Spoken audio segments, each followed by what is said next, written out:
এই যে দেখতে পাচ্ছেন স্ক্রিনে একটা বিড়াল, এটা হচ্ছে আমার একটা ছেলে বিড়াল। সে হচ্ছে আমার একটা ছেলে, আমার সন্তান মতো। সন্তানের চাইতে কোনো অংশে সে আমার কাছে কম না। ভাগ্যের কি লীলা খেলা, তাকে এত ভালোবাসার পরেও যে সে আমার কাছ থেকে হারিয়ে যাবে আমি কখনো কল্পনা করিনি। প্রত্যেকদিন ছেলেটা নিচে গ্যারেজে যায়, তার খুব ইচ্ছে। ওই যে কথায় আছেন, আপনি বিড়ালকে যতই খাবার দেন মাছ মাংস, সে ইঁদুরের প্রতি লোভ থাকবেই। আসলে কি সে আদৌ ইঁদুরের জন্য নিচে নেমেছে নাকি অন্য কোনো কিছুর জন্য জানি না, হয়তো বা তার চেঁচামেচির কারণ হতে পারে। তাকে আমি বন্দি করে রেখেছি, সেজন্য তাকে আমি গ্যারেজে মাঝে মাঝে ছাড়ি, কিন্তু এতটুকু আমার মাথায় কখনো কাজ করে নাই সে যে আমার লাইফ থেকে উদাও হয়ে যাবে। হ্যালো গাইস, আসসালামু আলাইকুম। সবাই কেমন আছেন? আমিও মোটামুটি ভালো আছি, কিন্তু অতটা বেশি ভালো নাই। সন্তান হারানো মা কেমন বা থাকে সেটা একমাত্র যে বিড়াল পালে সেই বুঝবে। হয়তো সন্তানের কথা বলছি, যারা বিড়াল পালে তারা হাসবে না, আর যারা বিড়ালের প্রতি ভালোবাসা নেই তারাই হাসবে।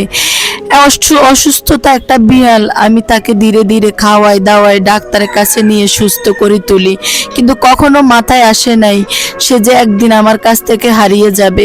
তাকে যত্ন করে রেখেছি, এতটা ভালোবাসবো আমি কল্পনাও করি নেই। সে হারিয়ে যাওয়ার পরে আমি বুঝতে পারছি আমি যে তাকে এত ভালোবাসি। এতটা ভয়ানক কষ্ট আমি কাউকে বোঝাতে পারবো না। দিন নাই রাত নাই বা দারোয়ানের কাছে গেটের সামনে গিয়ে দাঁড়ায় থাকি, প্রত্যেকটা বাসায় গিয়ে দাঁড়ায় থাকি, আমি প্রত্যেকটা জায়গায় গিয়ে দাঁড়ায় থাকি। আমি সকালবেলা রাস্তাঘাটে তার জন্য সব জায়গায় আমি খুঁজে বেড়াই, তাকে পাই, কোথাও পাই না। আমি প্রত্যেকটা দোকানের মধ্যে জিজ্ঞাসা করি সে কোথায় আছে। আমি প্রত্যেকটা জায়গার মধ্যে তার জন্য নালা বলে আপু এক বাসার মধ্যে বলছে যে 4 তলায় আছে 5 তলায় আছে, দৌড়ে যাই ওসব বাসার মধ্যে। আমি আবার আসি, আবার দোকানদার আলাদের সাথে কথা বলি, চলে যাই। মনের মধ্যে মানে না। শুক্রবার হাটের মধ্যে আমার বিড়ালটা হারিয়ে গিয়েছে 30শে জুলাই সকাল 10টার দিকে বাসা থেকে নিচে বাহির হয়ে গেছে। সে যে আমার কাছ থেকে এত সহজে হারিয়ে যাবে আমি কল্পনা করিনি।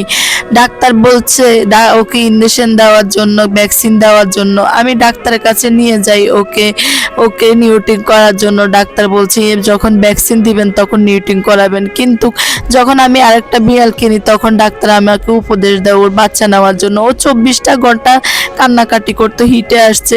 যদি কারো বাসার মধ্যে মেয়ে বিড়াল থাকে, আমার বিড়ালটা যদি যায় আপনাদের বাসায়, দয়া করে আমার ছেলেটাকে আপনারা ফিরিয়ে দিবেন। আমি থাকতে পারছি না। এই যে অসুস্থ আমার বিড়ালটাকে আমি ধীরে ধীরে সুস্থ করে তুলছি। সেই সুস্থ বিড়াল আজকে আমার কাছ থেকে হারিয়ে গিয়েছে। আমি জানি গেটের সামনে যাওয়ার পরে হয়তো কেউ একজন পাইছেন, দেখছেন কেমনটা অসুস্থ ছিল।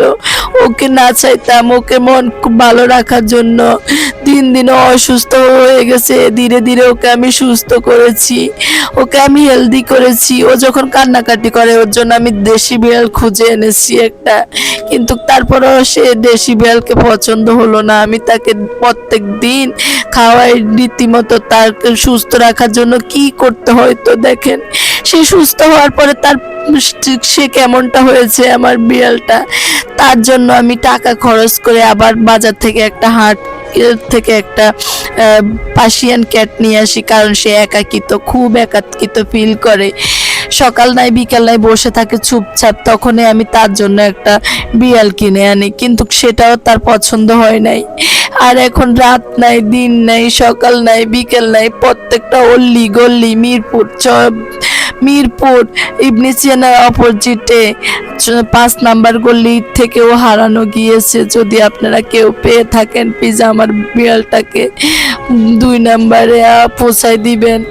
আমি হাটে গিয়েও দেখছি আমার মনের শান্তি হচ্ছে না। আমি ভাবছি আমার বিড়ালটাকে হয়তো চোরে টোরে নিয়ে গেছে নাকি। মনকে বিভিন্ন পেজের থেকে আমি শুধু গ্রুপে ভিডিওটা আমি সেন্ড করতেছি। যারাই আমার ভিডিওটা দেখবেন সবার কাছে আমার একটা অনুরোধ, শেয়ার করবেন। আসসালামু আলাইকুম সবাইকে।